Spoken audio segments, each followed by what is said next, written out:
नमस्कार दोस्तों। आज की ये शाम जो है ख़ास है। इस शाम का रंग आप देख सकते हैं। इस वक्त की जो फ़िज़ा है वे बिल्कुल बदल गई है। भारतीय क्रिकेट में भी फ़िज़ा बदल गई है और हर कोई ये जानना चाह रहा है कि रोहित शर्मा ने जो फ़ैसला लिया, कप्तान के तौर पर उन्होंने खुद को ऑप्ट आउट किया, ड्रॉप किया, whatever you can say the word, क्यों किया ऐसा? इसके मायने क्या हैं? क्या ये सेल्फलेस एक्ट है? क्या ये करेजियस एक्ट है? क्या ये प्रैग्मेटिक मूव था, प्रैक्टिकल था? आप कुछ भी इसको कह सकते हैं, लेकिन एक बात से आप शायद हर कोई अग्री करेंगे कि ये एक्स्ट्रा ऑर्डिनरी मूव था। और रोहित शर्मा के इस एक्स्ट्रा ऑर्डिनरी मूव पर अपनी राय देने के लिए खास तौर पर उनके एक बहुत अच्छे दोस्त ऑस्ट्रेलियाई क्रिकेट के दिग्गज उन्होंने अपनी राय रखी। Because this is the very contemporary topic. Like Rohit Sharma was leading, he was the regular captain. For different circumstances, he steps aside. Jasprit Bumrah takes over, and Jasprit Bumrah led in the first Test match. Again, I think Jasprit Bumrah will show the skills in leadership that he did in the first Test, and not try to change anything around too much. I don't think you need complete wholesale change. It's just staying to the fundamentals of what your team has built around. I noticed comments from the coach, Gautam Gambhir, saying honesty is the key ingredient in any change room, and that's any team that is going to be successful does need a strong element of honesty. If there's anything else that wavers from the honest line, you're starting to cloud issues, you're starting to not allow everyone to understand exactly what direction the team's moving in. So that's my advice for anyone coming into a new leadership position. Every scenario is different, but try to keep the base fundamentals the same as what's made that team successful up to that point. So I've always loved Rohit's relaxed calmness, mischievous, fun. I can say that he is very mischievous. He was always up for a good time. Yeah, I used to love how much fun he'd have. And I did wonder initially whether he will be interested in, learning about leadership and taking control of situations, and whether he would have that in him. And that's something that I've really enjoyed watching, particularly from afar, and then when I'm around in series that I've covered, seeing him step up and be that statesman, that leader that draws respect from everyone, but still knows how to have a good time, still creates a really fun environment. I've loved to see the way he developed. It wasn't really obvious that he was going to develop into a leader through the reasons that I just said, but he really embraced it and developed into an inspirational leader for his country, and a successful one. दुनिया के cricket में ये सिर्फ दूसरा मौका है जब किसी टेस्ट कप्तान ने बीच सीरीज़ के दौरान ये कहा कि मेरी पोजीशन नहीं बनती है, मैं नहीं खेलूंगा इस मैच में। और ये फैसला आखिरी बार इंग्लैंड के कप्तान डेनिस एमिस ने लिया था, और ये बात 1974-75 की है। ऑस्ट्रेलिया में ही सीरीज थी, 2-0 उनकी टीम डाउन थी और उनसे भी रन नहीं बन रहे थे। तब तो रोहित शर्मा पैदा भी नहीं हुए थे, और उसके बाद ये काम जो है रोहित शर्मा ने किया। तो आप अंदाज़ा लगा सकते हैं कि क्रिकेट में दुनिया की कोई भी टीम हो, क्रिकेट में कप्तान जो है वो न ड्रॉप होते हैं, न ड्रॉप खुद को वो करते हैं। अगर आप देखो ऑस्ट्रेलियाई क्रिकेट में भी बात करें, मार्क टेलर का आप उदाहरण देखो, या फिर आप इंडियन क्रिकेट की बात करो तो सौरव गांगुली की बात करोगे। बहुत सारे ऐसे कप्तान हैं जो संघर्ष के दौर से गुजरे हैं, लेकिन उन्होंने खुद को ड्रॉप नहीं किया। तो उस कॉन्टेक्स्ट में अगर आप देखा जाए तो रोहित शर्मा का खुद से कहना कि मैं इस मैच में नहीं खेलूंगा, और ये रोहित शर्मा ने सिर्फ इस मैच में के लिए नहीं कहा। रोहित शर्मा ने ये फैसला मेलबर्न टेस्ट से ठीक पहले, वो चाह रहे थे कि वो मेलबर्न में भी नहीं खेले, लेकिन समहाउ वो एक असमंजस की स्थिति थी और उन्हें लगा कि नहीं, मेलबर्न में मैं खेल के देखूं, और वो जो है मेलबर्न में वो खेले, और मेलबर्न में वो नतीजा जो है वो उनको मिला नहीं।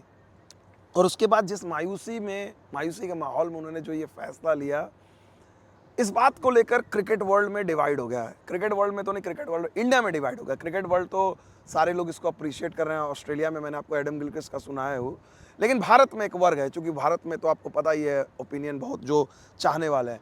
तो जो रोहित के चाहने वाले हैं वो कह रहे हैं कि ये बहुत ही साहसी फैसला है, क्योंकि किसी भारतीय क्रिकेट के इतिहास में किसी भी कप्तान ने ये इतना बड़ा साहस नहीं दिखाया था।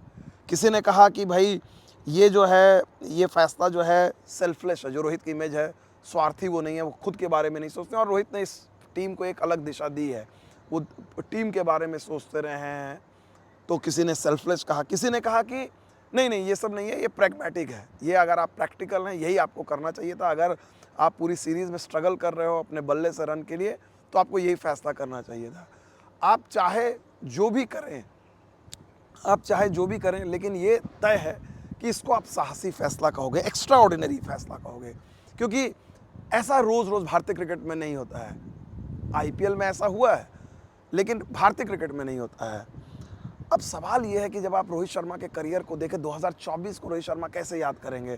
2024 के शुरुआत में जब इंग्लैंड आई, बेसबॉल लेकर आ रही थी, दबाव रोहित पर था क्योंकि विराट कोहली उस सीरीज़ में नहीं खेल रहे थे, मेन बैट्समैन रविंद्र जडेजा कुछ मैचेस में नहीं खेले, केएल राहुल इंजर्ड हो गए और रोहित ने उस टीम में पहला टेस्ट मैच हार गए। उसके बाद अपने बल्ले के दम पे 2 उन्होंने 100 किए और उसके बाद उन्होंने अपने बल्ले के दम पे टीम को वापसी दिलाई।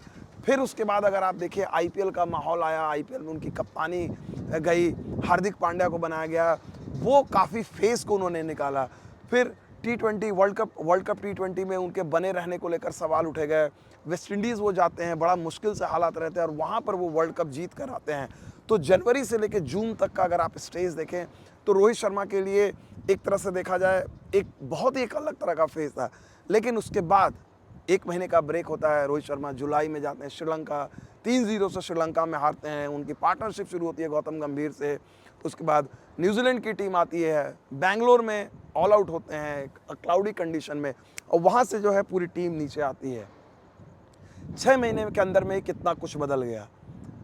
चाहते रोहित शर्मा चाहते तो अपने लॉरेल्स पे रह सकते थे। ऐसा नहीं है कि सेलेक्टर्स ने उन्हें कहा जीत अगर कर यहाँ पे तो उन्होंने कहा कि नहीं हम आपको ड्रॉप करेंगे, या गौतम गंभीर ने कहा। ये फैसला पूरी तरह से रोहित शर्मा पे था। रोहित शर्मा जिनको पता है कि भाई उन्होंने अपनी जो एक साख बनाई है, एक अलग साख बनाई है, why he is different from other captains. अगर आप देखा जाए इंडियन क्रिकेट की बात करें तो उन्होंने कहा कि भाई नहीं, पर्सनल माइलस्टोन या पर्सनल बातें जो आपके लिए मायने नहीं रखती है, आपके लिए मायने रखती है इंडिया के लिए क्या करते हैं। तो Rohit had walk the talk. लेकिन अगर प्रोसेस में देखा जाए, अगर एक कोई चीज़ कमी रही है तो वो ये कि रोहित ने ये फैसला लिया, तो आखिर क्या वजह रही कि रोहित ने ये बात मेलबर्न में क्यों नहीं कही। मेलबर्न में उनका मूड देख के लग रहा था कि वो शायद ये कहना चाह रहे थे लेकिन कहने से हिचक रहे थे, नहीं कह पाए। उन्होंने इस बात को यहाँ पर भी मैच से 1 दिन पहले वो सस्पेंस चलता रहा, जबकि सबको दिख रहा था, हम लोगों ने आपको कहा था, सबको दिख रहा था जिस तरह से वो आए, बुमराह जिस तरह से टीम को लीड कर रहे थे नेट्स में, वो उन्होंने हमने बताया कि आपको किस तरह से गिल को उन्होंने आके पैट ऑन द बैक किया था। सारी चीज़ें ऑब्वियस थी, उसके बावजूद जो है क्यों नहीं कहा इंडियन क्रिकेट में। और मुझे लगता है कि ये डिसीजन जो रोहित का है, ये it would have been far glorified कि भाई ठीक है टीम के लिए, क्या आप तो कोई क्राइम नहीं कर रहे हो, कोई गलती नहीं कर रहे हो, भारतीय क्रिकेट आपको इस बात के लिए याद करेगा। तो अगर आप पूरे एपिसोड में अगर कुछ कमी ढूंढना चाहेंगे तो शायद यही कमी ढूंढेंगे कि यार ये कोई टैबू नहीं था।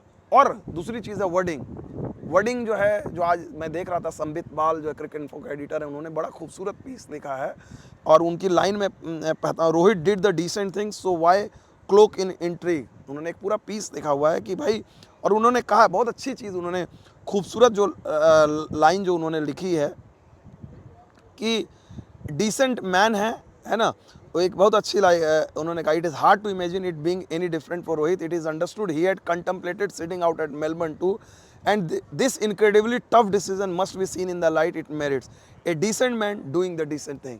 मुझे लगता है पूरे एपिसोड में जितना कयास लगाए गए हैं, जितनी बातें कही गई हैं, this is the best page which has come. Sambit बाल क्रिक इन्फो के एडिटर हैं, एक उनकी राइटिंग में एक अलग तरह के डेप्थ है। और इसलिए मैं बार बार कहता हूँ कि ऑलवेज अगर आप क्रिकेट को प्यार करते हो तो क्रिकेट का एक अपना बहुत बड़ा लिटरेचर है। क्रिकेट सिर्फ एक गेम नहीं है, काफ़ी कुछ, और क्रिकेट ब्लेस्ड है कि ऐसे राइटर मिले। और हमारी कोशिश रहती है कि आपको best of the best version cricket के मैदान पे जो देखते हैं मैदान के बाहर भी दें। आपको इस पूरे कहानी से आपको क्या लगा, आपकी क्या राय है, प्लीज़ हमें बताइएगा। फिलहाल हमारे साथ इतना ही, बहुत बहुत शुक्रिया, थैंक यू वेरी मच। लेकिन इस शाम की जो शुरुआत और इस टॉपिक पे जो हम बात कर रहे हैं, मुझे एक रफ्तार फिल्म का एक सॉन्ग जो मेरी फिलोसफिकल ड्राइव रही है, उसके कुछ चंद वर्ड आपको सुना के बताता हूं और आप बताइएगा क्या ये मैच करता है कि नहीं। ना जाने कहाँ जाएं हम बहते धारे हैं, संसार एक नदिया है सुख दुख दो किनारे हैं। लेकिन इसकी जो सबसे बेहतरीन लाइन है, चलते हुए जीवन की रफ्तार में एक लय है, चलते हुए जीवन की रफ्तार में एक लय है, एक राग में एक सुर में संसार की हर शय है। वाह! एक तार पे गर्दिश में ये चांद सितारे हैं, एक तार पे गर्दिश में ये चांद सितारे हैं, ना जाने कहाँ जाएं हम बहते धारे हैं। धरती पे अंबर की आंखों से बरसती है, धरती पे अंबर की आंखों से बरसती है, एक रोज यही बूंदें फिर बादल बनती हैं, फिर बादल बनती हैं। इस बनने बिगड़ने के दस्तूर में सारे हैं, ना जाने कहाँ जाएं हम बहते धारे हैं। कुदरत के भी देखो तो ये खेल पुराने हैं, ना जाने कहाँ जाएं हम तो बहते धारे हैं। आखिरी लाइन जो है वो बहुत खूबसूरत है। बिन उलझे कांटों से हैं फूल चुने किसने, है फूल चुने किसने, बेदाग कोई नहीं यहाँ पापी सारे हैं, न जाने कहाँ जाएं हम बहते धारे हैं। तो इस शाम की जो बात हमने कही, रोहित शर्मा की जो बात हमने कही है,